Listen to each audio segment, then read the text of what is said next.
WagerTalk even before the game is played with our Wager Rewards program. How does it work? Simple. Earn Wager Rewards on every purchase made at WagerTalk and Sports Memo. Those Wager Rewards can be converted into Wager Bucks on the first of every month. There is no additional fee to participate, and no additional details are required outside your valid WagerTalk or Sports Memo membership. On the first of each month, 5% of your Wager Rewards will be converted to Wager Bucks, which are available to purchase on all future purchases. Doesn't it feel good to be part of a rewards program with no additional hoops?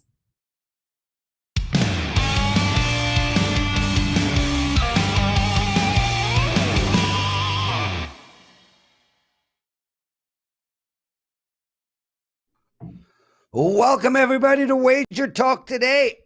Little problem with the voice there. I'm Lawrence Presman. He's Teddy Covers, and you're watching the best daily sports betting show on the planet.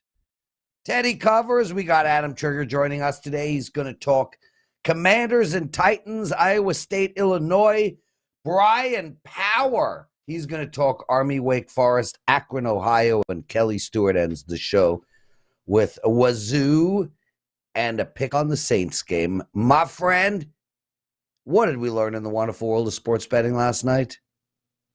Well, Lawrence, we got to talk a little bit about MLB futures to open today's show. Obviously, the postseason field has been set, and it's set right now. I'm looking at odds to win the two different leagues, the American League and the National League, as opposed to winning the whole thing, and I'll tell you why before I'm done here. First, let me start with this, okay? We had 400-win teams in MLB this year. The Dodgers, the Astros, the Braves, and the Mets. The Yankees finished with 99 wins. All right. In modern baseball history, since 1970, one time have we had two 100-win teams meet each other in the World Series. That was 2017 when the Astros beat the Dodgers. That's it. So when you talk about these favorites in MLB, and of course there's two favorites, in each league. You have the Dodgers and the Braves in the National League, and you have the Astros and the Yankees in the American League. When you look at all that chalk, and you look at the history of modern postseason baseball, you say, maybe there's room for some of the long shots. Whether you want to look at Toronto, Seattle, Tampa, or Cleveland in the American League, and you can get them all between 7-1 and 13-1 just to win the league, or the Mets, Cardinals, Padres, Phillies quartet in the National League, and certainly the last three in that group, St. Louis, San Diego, and Philly, all better than 10-1 to come out of not to win the World Series, just to come out of the National League. So one other thing worth noting, right? One, I do want to look at some long shot. Maybe a St. Louis, will be live in this. Maybe a Seattle, maybe even a Cleveland will be live to win the league at longer shots. But the way to bet any of those long shots is not to go to the book and make one bet right now and be locked in. You want to bet any of these long shots. The way to do it is you bet them in the series price for the first series, and you bet them in the series price for the second series, and then you bet them for the series price in the third series. You'll get a better return on your investment than you will doing it the lazy way, which is making one click. And if you do it that way, where you're making the bet on the team to win the series each time, you have options. Do I risk it all? Do I pull some back and lock in a profit? It gives you more flexibility. So whatever long shot you're looking for on the MLB future board, there's options out there for you. And I think one of those long shots might come through and make it all the way to the World Series. Prez, we did talk some baseball at the top, just like you asked. You'd have known that if you'd have looked at the show notes before the show, my friend. Teddy, it feels good, right? Like throwing a jab in there at the end of your piece, right? It's it like does. You feel good doing that, right? Well, when you ask a question like, should we talk MLB at the top of the show, right before we go on air, it tells me you didn't look at what I wrote last night about what I was going to talk about at the top of the show. Okay, which well, gives me some pause or concern about how prepared you are for the show every day. Yeah, I would pause. I would pause and consider how unprepared I am, Teddy. Let's take a pause. Okay, so what did you come up with? Pretty, like, almost no preparation. Yes. Let's see what does Trigger think. Trigger! Let's put him on the spot. Did you at least prepare for the show today?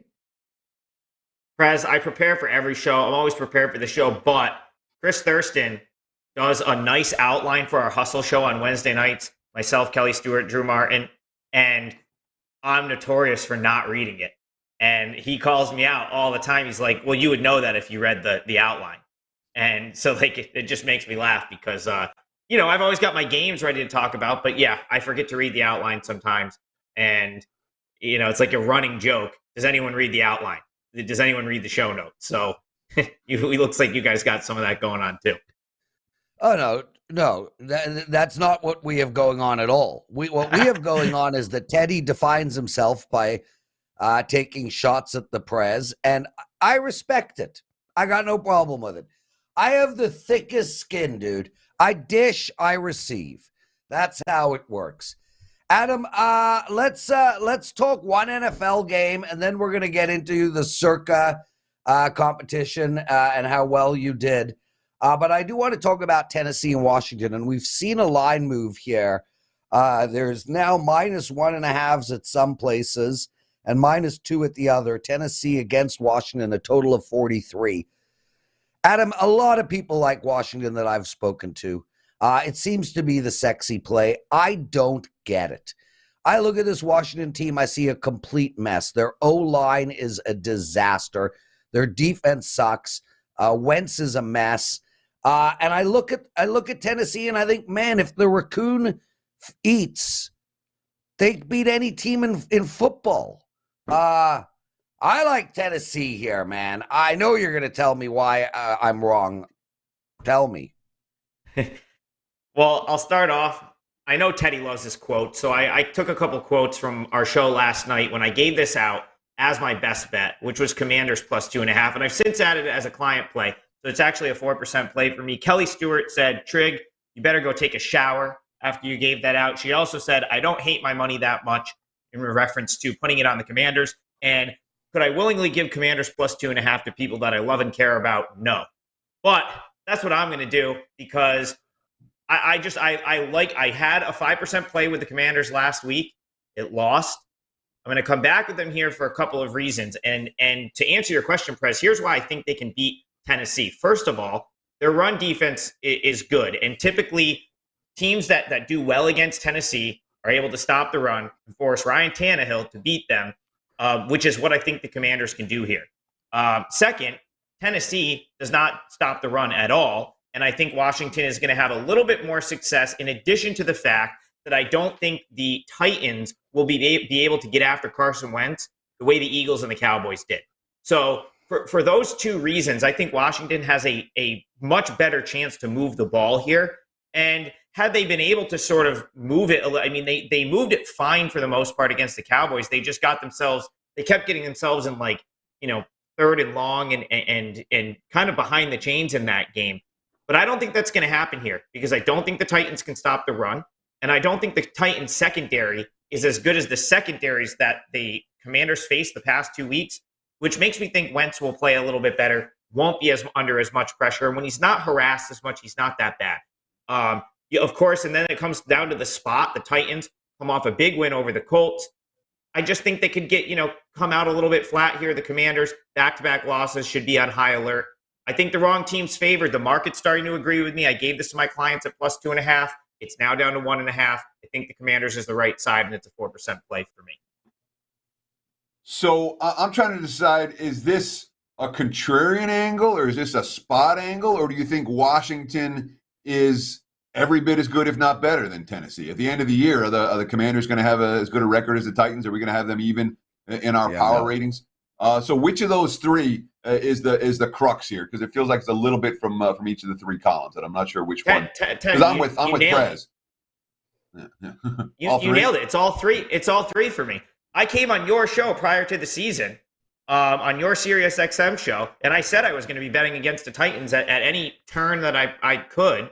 And so this is another one where I think the Titans, they made moves in the offseason where their receivers got worse.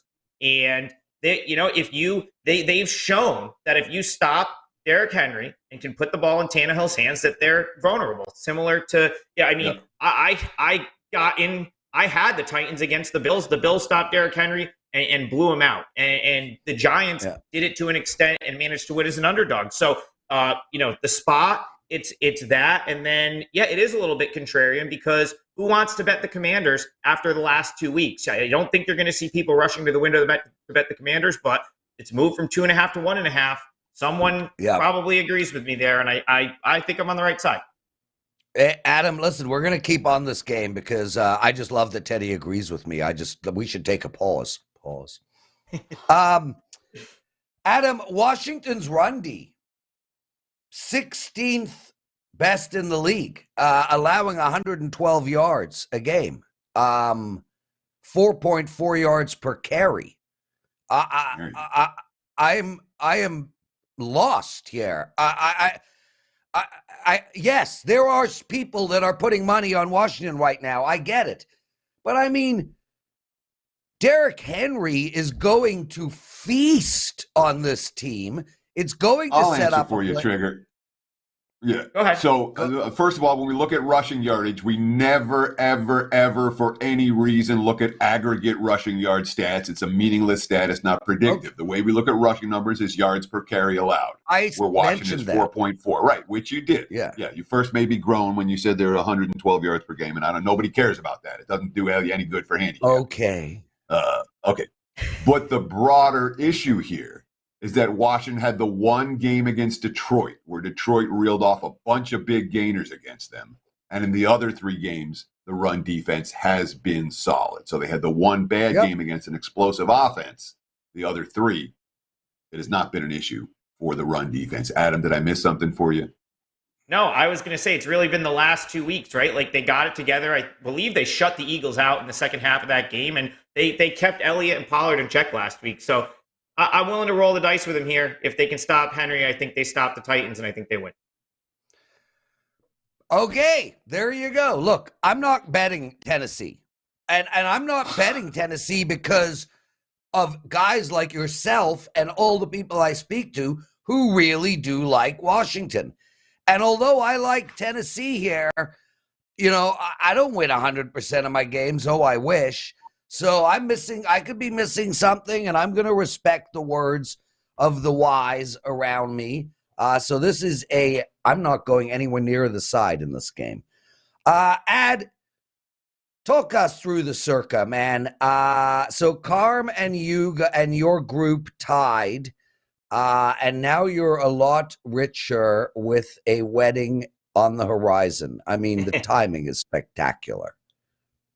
Yeah, no, so I'm a little richer. My partner, Danny Dimes, is a lot richer. And it's really, again, he's the one, that was really his entry. I have a small piece of that one. And we went into detail on the hustle. We had him and Carm on Hustle last night. So if you want the whole story, just go rewatch Hustle Show Pod. I tweeted out the link. It's on the WagerTalk app because we had them both on to open up the show. So we gave them kind of the floor to tell, we let them tell both stories. That's Carmen first. Don't Stop Believing. CT Trig is my friend Danny, who it's the entry. I went out, put the entry in, but he made the picks there. So I'm just going to leave it at that. But we had them both on Hustle last night. So go watch the replay of the Hustle WagerTalk app, and you'll get the extended version. Awesome. Well, whatever the case, congratulations. It was super exciting. For the entire WagerTalk gang. I mean, these contests have so many people in them, and it almost becomes a crapshoot, and yet you guys go out and roll off an 18-1-1. That's no crapshoot.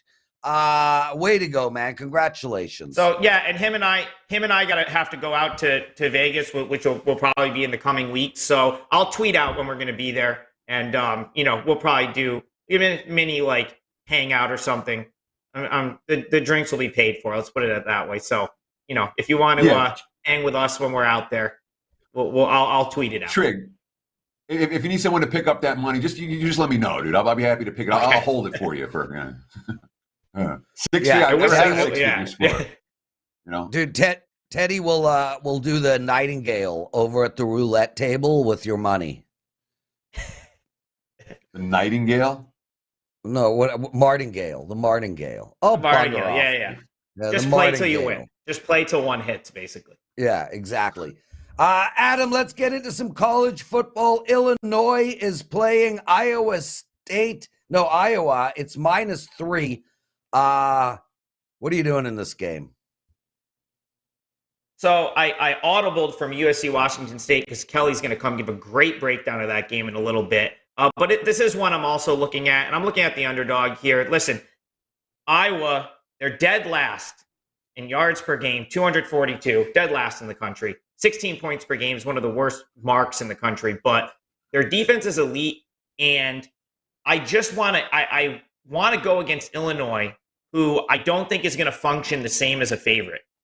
Illinois falls into this sort of like a kind of rare, you don't know, it pops up once or twice a year, I feel like, in college football, where you have a team that hasn't had a ton of success, and then they start having some success, and now they're a favorite, and they just tend to not play as well as favorites. And that actually, there is numbers to back that up with Illinois. In the Big Ten, the last 15 times they've been favored, 5-10 against the spread, which is not great. Iowa, if they could just get a little bit more creative on offense and a little bit more, I think that they'd be fine because their defense is so good. So if you're going to give me a key number of 3.5 here with what I do really feel is the better team in Iowa that really has one sort of facet of their game that's an issue, then I think I have to take it. So I lean toward the dog here. I like Iowa Hawkeyes. I'd take the 3.5, and I won't be surprised if they win. So Illinois is this close. I mean, the game against Indiana, which they should have won and found a way to lose. They're this close to being 5-0, and the line would be what, -6, -5.5, -6.5, maybe -7 had they beaten the Hoosiers. Is it possible to look at the Illini right now and say this team is an underrated juggernaut? They're just kicking ass and taking names right now. Are they way better than we thought they were? Last week they were. They covered the spread by, 5 touchdowns in the win or more than 4 touchdowns in the win at Wisconsin. They're playing good ball. Iowa isn't. Do you think that can I make a case that Illinois is undervalued here, not overvalued? Is there such a case to be made? Well, Teddy, I mean, if I was getting 6 in this game or 5.5, it would definitely be a client play best bet for me. At 3.5. It's more of a, we can't give everything away for free here, Teddy. So it's more of a lean. I already gave you the client play with the Commanders. Yeah. But I guess it really comes down to what you think about Wisconsin. For me, I wasn't high on Wisconsin at all coming into the season, so the win is a little bit less impressive for me because of that. But yeah, I see what you're saying. I mean, if Illinois is 5-0, then they're probably a bigger favorite. Yeah. So you could perceive value from that. But I don't want any part of Illinois as a favorite right now. I think this is a team I like in the underdog role, but as a favorite, especially as a favorite of this many, which is the key number of 3.5, in what the odds makers are saying could be low scoring. Right? We have another total in the 30s. No, I don't want any part of Illinois here. I would only look to Iowa. Adam Trigger, everyone. Adam, outstanding stuff. Again, congratulations on the Circa cash. What do you have to promote? So I've got 2 5% plays up for the weekend, one in college football, one in the NFL. My MLB playoffs package is up now, and I believe the coupon code, it's already discounted. I believe the coupon code is 50MLB to take another $50 off. Playoffs start tomorrow. I had a great MLB season. So all of that's up on my page right now. WagerTalk.com, WT. I can't even think of the WT.buzz/AT. I was going to try to say it, but just go to WagerTalk.com. Yeah, there you go. Adam Trigger, everyone. Teddy covers one of our Chuck writes, one of our listeners, watchers, viewers. The guy who got tackled by Bobby Wagner is now suing Bobby Wagner. Only in America. But what do you think? What are the odds of that guy actually winning? I don't know. I'm not a lawyer. You think there's a case there? Sure. He got assaulted. Right. Okay. That would Maybe. be interesting as hell. I can't wait for the next fan to run onto the field and every single person just stands back and lets him run around for an hour. Teddy covers, Lawrence Presman. You're watching Wager Talk Today. Stay with us. Bryan Power joining us. Kelly Stewart, Teddy's Big Game Breakdown. We'll be right back.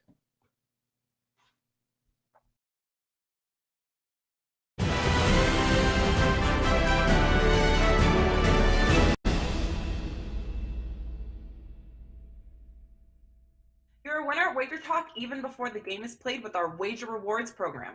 How does it work? Simple. Earn wager rewards on every purchase made at WagerTalk and Sports Memo.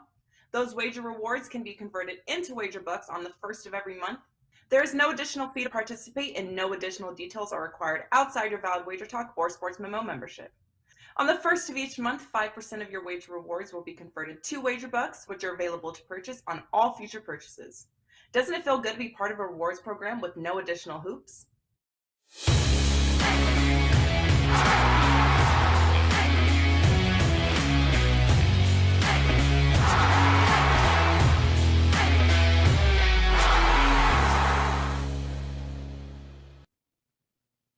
It is time for today's big game breakdown. And, the postseason starts tomorrow in MLB baseball. Let's go with the early start game.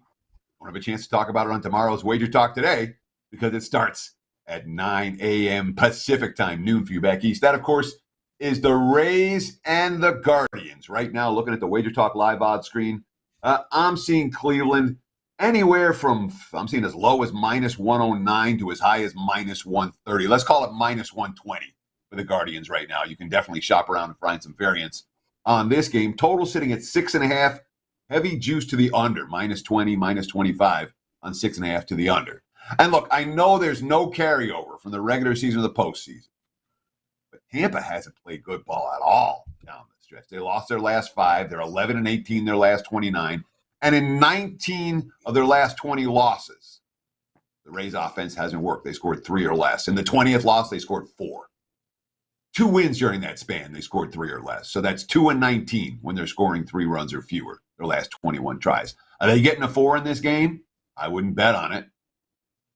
Rays ace, Shane McClanahan. Well, the dude got bombed in the postseason last year. He hasn't thrown more than 5 innings in a game since August. And the Guardians hit him hard. 5 earned runs and 4.1 innings of work when it was a minus 240 favorite early in the season, a game that Tampa lost at home. Cleveland's been disrespecting the betting markets all year. The lineup's hitting, the bullpen sharp. Maybe they're not as battle-tested as Tampa. Tampa played all those AL East teams, that's true. But which of these 2 teams undervalued commodity in this price range? It's Cleveland. And Tampa, let's not forget, all the money they made came at home this year. They're actually number 26 out of 30 MLB teams in road profitability. Right there with Kansas City, San Francisco, Minnesota, and the LA Angels. No teams you want to be a part of and compared to in the postseason. 10 games under 500 on the highway this year. And, of course, Cleveland, their WRC plus versus lefties is lousy. You say, oh, they can't hit lefties. Maybe they can't. But guess what? Somehow Cleveland went 28-17 against Southpaws this year. Only the Astros were better, equal to the Yankees in that number. Give me Cleveland. The price is cheap. I'm in. Guardians. Start action on Friday. There's your big game breakdown. Back to you, Mr. Prez. Hey, Teddy, we are excited in Toronto. That is for sure. We got our game going off at 4 o'clock, and I get to be a fan again. Very rarely do I get to be a fan of sports, so it's exciting for me.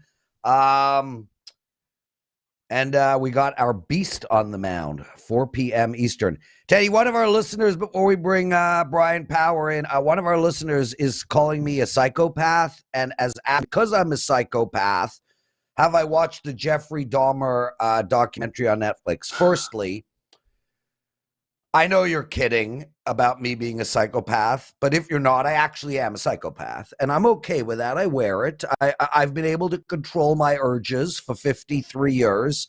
Yeah,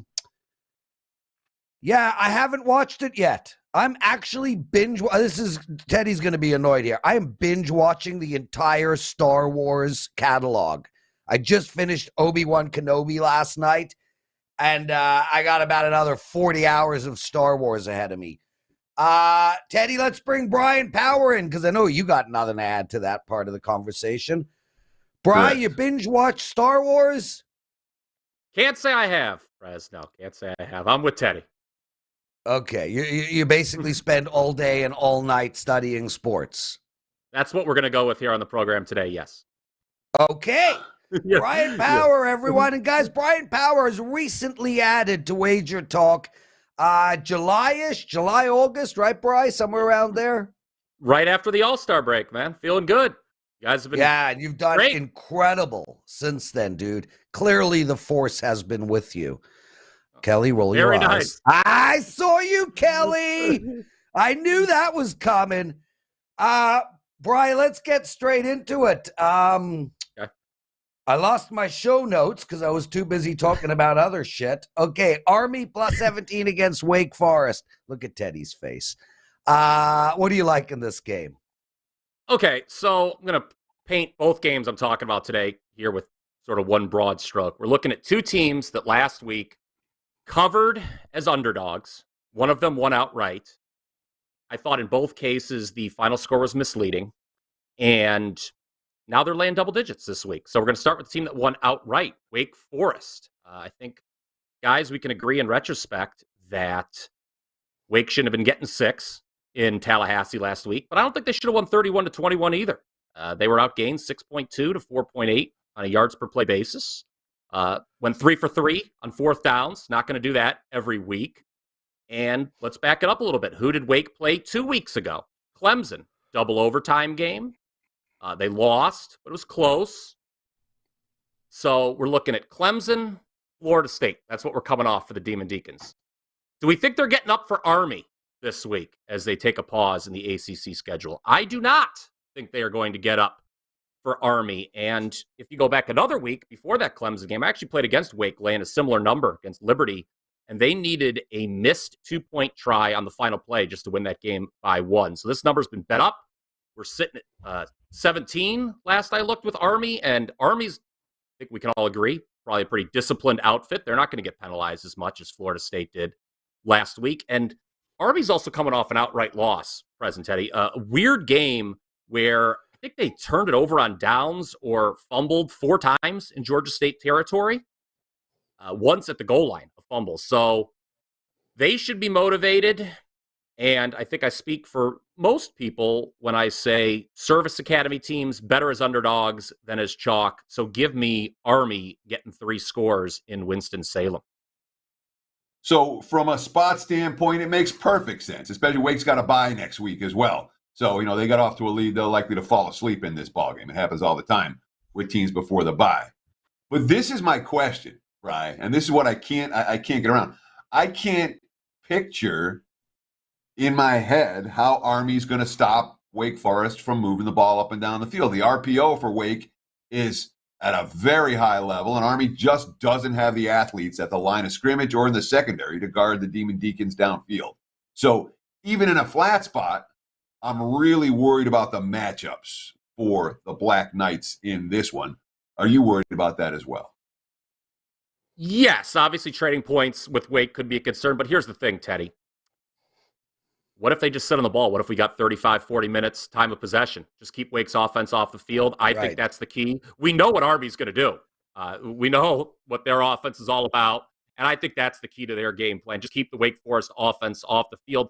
The other thing, too, when I look at this game, a couple weeks ago, I was on the college football show talking about Kentucky and Northern Illinois, and my play against Kentucky just boiled simply down to the fact I didn't think Kentucky was the 8th best team in the country. I don't think anyone did. And with Wake Forest here, does anyone think they're the 15th best team in the country? I certainly don't. So there's a little bit of that going on, too. And go ahead. I just want to ask, so would you look at the under in this game then? If you think Army's going to control time of possession, it might be a situation where you would look at the total instead of the side. At 66.5, if Army has the ball for 40 minutes, this game ain't going over. Correct. Would you think? I guess if you're a little trepidatious about taking the points, maybe you'd want to do that. But I don't know. To me, the spot just screams grab the points with Army. Like I said, they should have put more points on the board. To your comment about the under, Teddy, last week Army should have scored a lot more than they did against Georgia State. Just kept shooting themselves in the foot. Pardon the pun. Brian Power joining us, everyone. Exclusive handicapper over at WagerTalk.com. Real quick, everybody. This is my last show for the next 6 shows. I am, yes, give Teddy a moment. Do it, Teddy. I'm done. That's all I needed. Okay. Anyway, I'm in Vegas next week. I got some meetings, and then I'm going to be at the Venetian playing in the poker series there. Steve Merrill will be stepping in for me like always, but I want to give you guys a bunch of NFL picks for Sunday, and the only way I can do it by law is if we get 100 likes. So if you don't get us 100 likes in the next 12 minutes, I can't give you my NFL picks. Bryan Power, Akron plus 11 over Ohio. I've seen the Grateful Dead in Ohio 4 times. Buckeye Lake was one of my favorite shows of all time. Totally irrelevant. How do we bet this game? It's good stuff, man. And I'll try to do you one better or maybe one worse. OU's my alma mater. But we don't play favorites here on the program. No biases. And this is a game that I'm sure not many have looked at this week. So let me tell you what's going on. Last week, OU lost to Kent State in overtime, 31-24. As a 12.5-point dog. So they covered the spread. They were actually winning a large portion of that game. But here's the thing. That game should not have gone to overtime. Why is that? OU's defense gave up 36 first downs and 736 total yards. And it's not like their offense had 600 plus. They had 450, which is pretty good, but they were outgained by nearly 300 yards and still found a way to get that game into overtime. And Teddy and Prez, that was not the first time that OU has played some poor defense this year. 2 weeks ago, they gave up 52 points to FCS Fordham and 600 total yards. So if you're keeping score at home, that is nearly 1,400 yards allowed in the last 2 weeks. They have not been favored, has OU, over an FBS opponent all season. That game against Fordham was the only time they were favored. They did not cover. They won 59-52, but had to come from behind in the fourth quarter when they were down 49-38.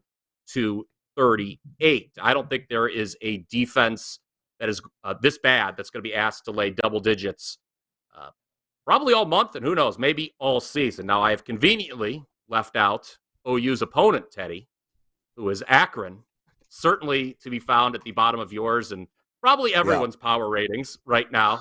Akron is, will not, be in consideration.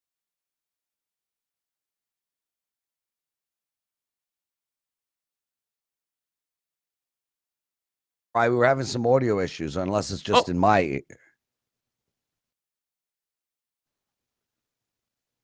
Yeah, no, I think we're having audio issues with Brian, but we did get his picks. That's okay. Brian, real quick, if it's working, what do you got to promote? Okay, yeah. Can you guys hear me? Yeah. Yep. Okay, you can hear me?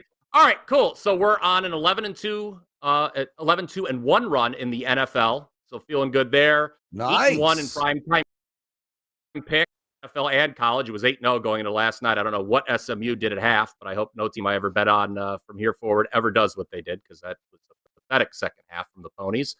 And Friday college football has been great. 8-1, 89% this year. 6-0 the last 3 weeks. So we're looking forward to tomorrow too. College football, in addition to the MLB playoffs, got some plays up Saturday.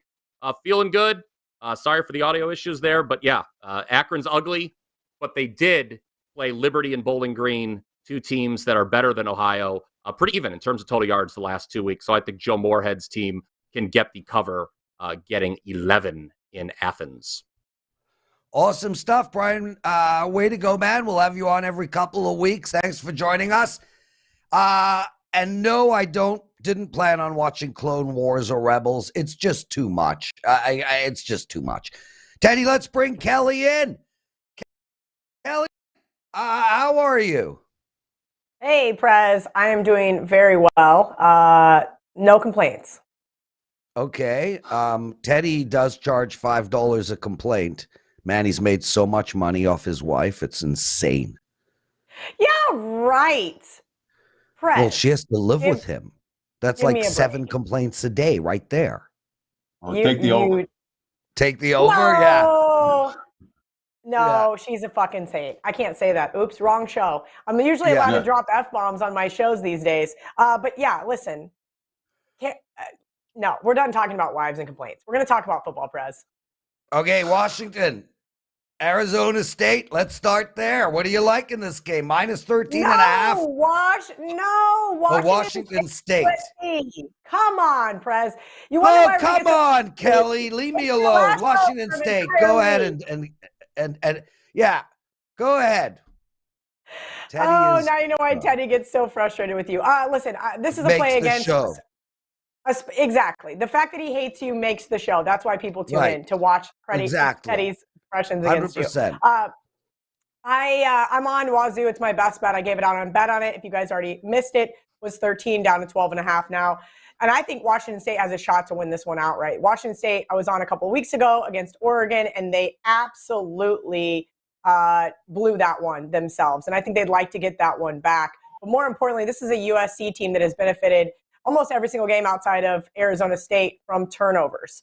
And that is why they've been able to have this high-powered offense, is because they've been on the turnover differential side. And I don't think that that's what they're going to get here from Washington State, coupled with having Utah on deck. And that's going to be a nice little Pac-12 championship preview, in my opinion. I think they may be looking ahead here. 12.5 is too many. Lincoln Riley, I don't want to discredit anything that he's been able to do in his short tenure in Southern California, but I don't think this team is a caliber of team of beating an opponent by 2 touchdowns at home just yet. This is a Washington State team that has been super scrappy and has been kind of flying under the radar. And I just read Trig's Slack message. He said, be glad that he didn't talk about the side. Well, that's because Trig has USC to win the Pac-12. Hate to break it to you, Trig. Utah is going to hoist that trophy. So, Kel, I want to ask you, Washington State, when you look at who they played this year, they played one team that has an offense. Everyone else has been really an offensive bottom feeder. And the one team they played that had an offense, they couldn't get stops. The game fell apart in the fourth quarter and ended up losing. USC's got an offense. Can the Cougs stop them? Well, that's the interesting thing here, Teddy, is how do you see this game playing out, right? Obviously, I don't see Washington State going toe-to-toe offensively. So, yes, I do see Washington State's defense coming up with some big stops. If they don't beat themselves in this game, i.e. by turning the ball over, I just think 14, well, now it's 12.5, is 2 touchdowns is too many here for this Pac-12 team that I think, one, is a little overvalued and the other is a little undervalued. But I would agree, as far as offensive juggernauts go, USC looks to be it. But frankly, which defenses have they played that have been able to shut them down? Outside of Oregon State, I haven't seen a team be able to do that yet. I think Oregon State gave Wazoo the game plan on how to not only keep it close, but possibly spring the upset. Kelly Stewart joining us. Kel, when you make these picks, plus 13, plus 8, plus whatever, are you personally putting a little bit on the money line, or you just betting on the spread all the way? Oh, always, Prez. So I did a whole blog a few years ago, and then I just revisited it at Barstool. And what I'm doing every week is looking for 3 dogs and or more dogs to win outright. Last week I had 4 dogs I like to win outright, but I had to pick 3, of course. Illinois didn't make the cut, and they, of course, won outright. Kentucky literally fumbled the bag and cost us the 3-team parlay. But yes, when I'm looking for underdogs between 6 points and 2 touchdowns, essentially. Who can win the game outright? So, yes, I usually put 3 units on a side and a half unit on the money line. Just as our good friend VR used to say, put a little sprinkle on there is always worth it. Last week, as I mentioned, it did pay for itself. And so those are the kind of things I'm looking for. And that's really limiting my number of plays and finding those dogs that really have a good shot to win outright has been a really good key to my success over the last few years. Kelly, the Kentucky team, look, the guy did not, yes, he fumbled the ball. It was blatant targeting. Instead of Kentucky losing the ball there, they should have had 15 more yards and the ball. It was a terrible call by the refs, but alas, we move on.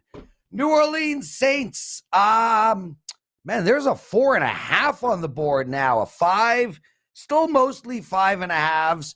total keeps getting bet up. And I understand why. With Seattle, I don't think their offense made the plane trip to Detroit. Maybe they'll catch up to them this weekend. What do you like in this game? So I went back and forth between this and the Arizona Cardinals for my best bet. Marco on Bet On It gave out the Saints. So I said, fine, I'll give out the Cardinals.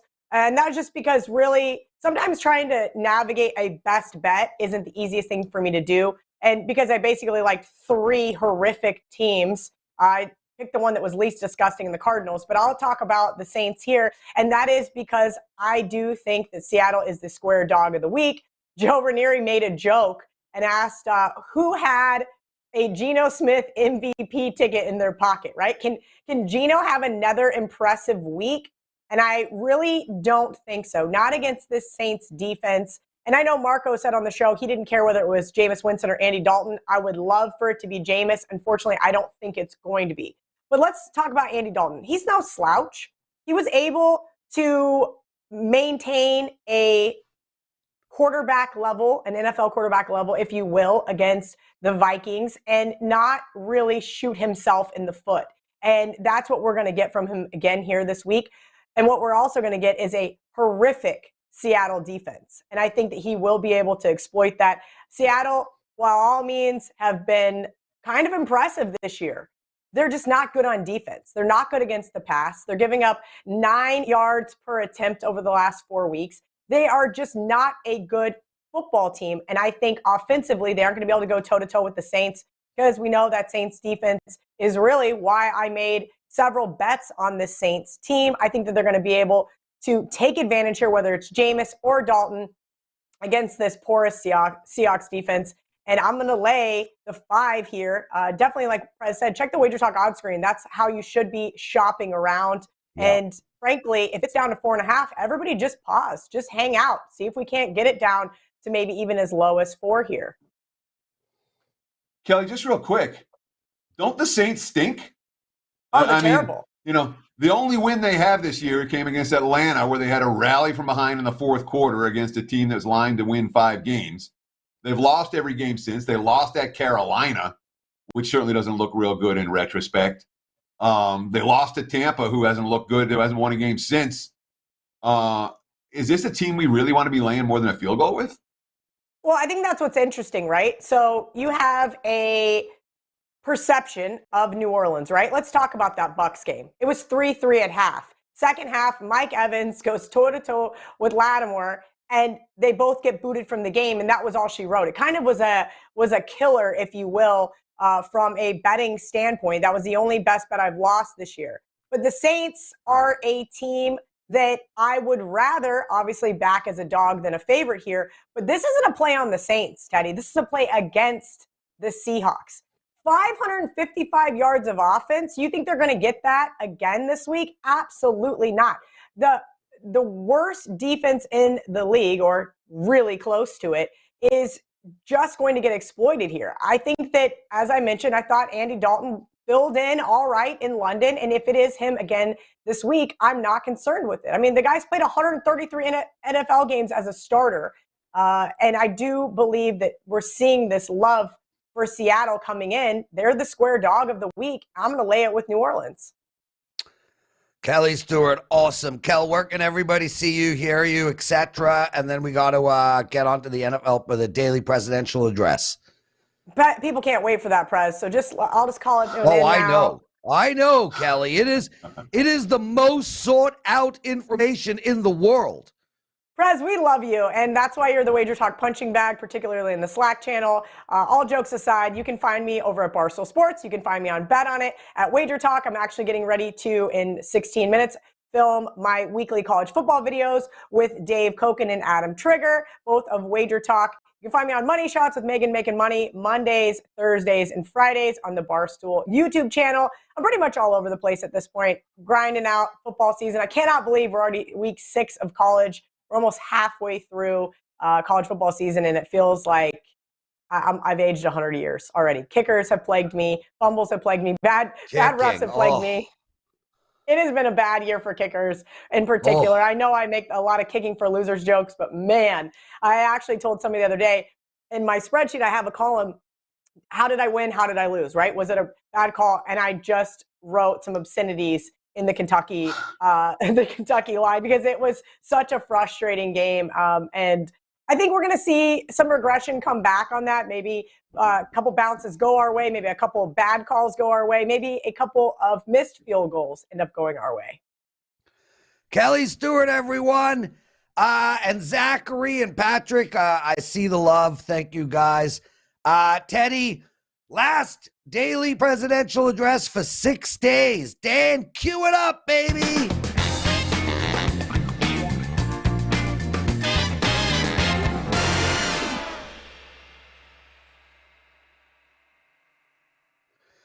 Okay, it's time for the daily presidential address. I got 3 NFL plays to give you guys. I just want to make mention. I have a promo going, Prez 25. That's Prez or Z 25. You get 25% of any package I have. I got 6 NFL plays for this weekend going up tonight. I am in play tonight as well. I got 4 college football. My baseball's kicking ass. So use that promo code, Prez25. Okay. So the NFL presidential address goes up in a few hours. Guys, make sure to check it out. It's under 30 minutes long. I go through every game on the board, top to bottom. I give out 3 show best bets as well. Here are some bets that I am making in the NFL this week. They're all small bets because they aren't the bets I'm releasing to my clients, but I am making these. The Atlanta Falcons and Tampa Bay Buccaneers over the total. We spoke about this game yesterday, but that is a bet I am making. Seattle and New Orleans over the total. Kelly came on the show today and broke that game down. I think the poorest New Orleans offense is going to be able to score on the terrible Seattle defense. And, well, Geno Smith's moving the ball, so I like the over in that game. And the other one is the Arizona Cardinals. Plus 5.5, plus 5, plus 4.5. Sprinkle a little bit on the money line. I can see Arizona winning this game outright. So that's Arizona, the over in Seattle, and the over in the Falcons game. Go Blue Jays! Teddy, see you in a week, baby. That's going to wrap it for the Thursday edition of Wager Talk Today. I want to thank all of our guests, including Bryan Power, Adam Trigger, and, of course, Kelly Stewart. I want to thank you out there in Viewerland for taking time out of your busy day to hang out with us here on Wager Talk Today. We'll do it tomorrow with a different co-host, Steve Merrill. We'll be filling in for Prez for the upcoming 6 shows. We'll see Prez, 2 weeks from now, so you don't need to worry about him anymore. Between now and tomorrow's show, 9 a.m. Pacific, noon Eastern, enjoy the games and good luck.